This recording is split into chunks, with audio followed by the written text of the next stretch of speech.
Hello, and welcome to Under 1000. My name's Thomas Flower, and each episode I'll read you a new piece of flash fiction. All of the stories are 1,000 words or less. Today, I'll be reading Box.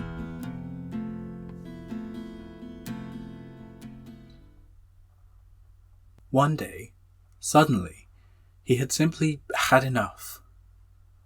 There was no breaking point, no specific event which set things in motion.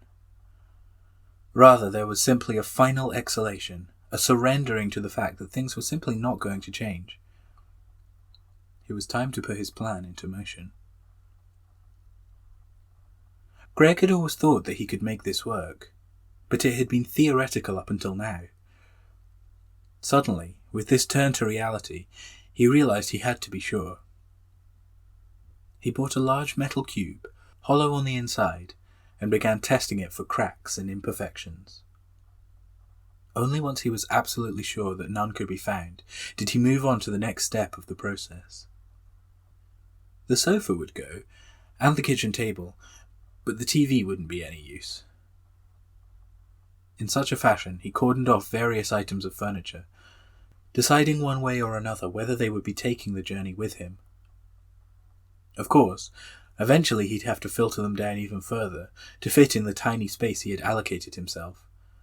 But for now, he enjoyed the luxury of imagining the life where he could have a bookshelf and an easel and an armchair all together.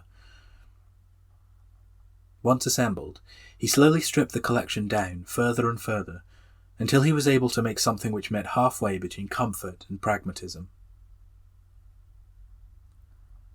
Next was the work of gathering supplies. He'd need food, of course, and bottled water. Some basic medical supplies would also be a must. His only defense against scurvy would be cans of tomatoes and fruit, and he could only pray that that would be enough. It was difficult to know whether he had enough of anything, really, as he couldn't be sure how quickly it would all run out. But at this stage he was prepared to take the gamble and deal with the consequences, so sick was he of his current life. Once the furniture and supplies were assembled, the next stage was the modification of the cube. Various additions were necessary for him to survive. Of course, a long tube poking out the top for air supply, that was vital. Greg included some meshing on top, hoping that it would be enough to prevent potentially lethal blockages. He also added some thick, clear plastic to serve as windows, so that he might see what life was like in his new neighbourhood.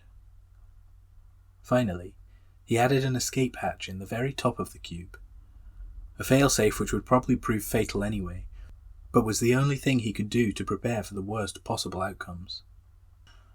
With the cube now assembled, and packed high with home comforts and necessary supplies, it was time for him to say his goodbyes.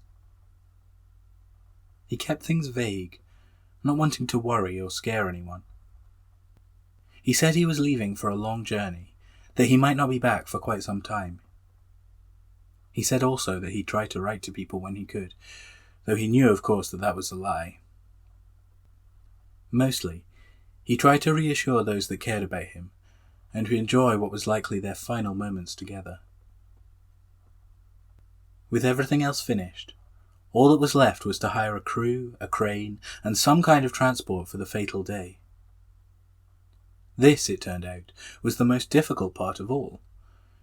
Most balked when he explained what he wanted to do, and those working in the more legitimate and reputable side of the industry were entirely unwilling to take him.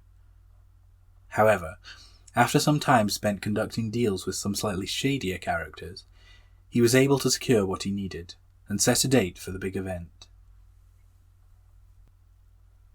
As they set off in the morning, Greg wondered what had driven him here.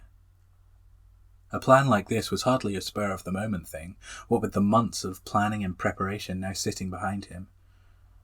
Still, in these last precious moments, he felt himself getting cold feet, wondering if what he thought he had wanted for so long was really the right choice after all. "Time to go, you'd better get inside," one of the crew members barked at him, breaking his train of thought. This, it seemed, was it. There was no going back now.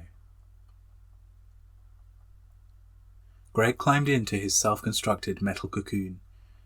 He perched carefully on the sofa, hoping that it wouldn't shake too much when proceedings began.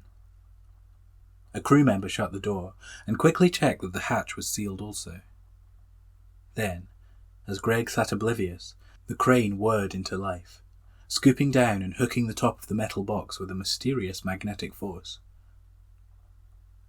Greg could hear the clang as it attached, and sat there for a moment, wondering how the coming scene would play out. Slowly, the crane rose again, taking the box with it as it swung gently away from the vessel and over the large, cold body that surrounded them all. Once in proper position, the driver paused for a moment, still dumbfounded by the acts he found himself committing, before quickly and impulsively slamming his hand down on the release button, letting the cube fall from his grasp. Inside, Greg felt himself flying for a moment, tumbling upwards as his harsh metal home was driven down until it landed with a loud splash. Sinking beneath the ocean waves, Greg felt happy at least to have seen his plan to its end. He didn't know what his new life under the water would be like, but he had finally escaped, and that was enough.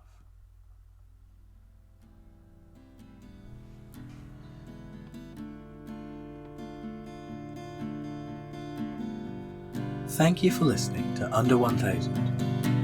I'm your host, Thomas Flower. To follow the show online, look for Under 1000 Pod on Twitter or Facebook. If you'd like to support the show on Patreon, go to patreon.com/under1000pod, where you can sign up to read each month's stories in advance, as well as to have a thank you be read during these credits. The theme music is an instrumental version of In Between Days by Nick Tate and the Sharks. To hear the full song and more from the same EP, go to Nick Tate, NICTATE, and thesharks.bandcamp.com, or search for them on your favourite streaming platform. I hope you enjoyed this episode, and that you'll join me again next time for some more super short fiction.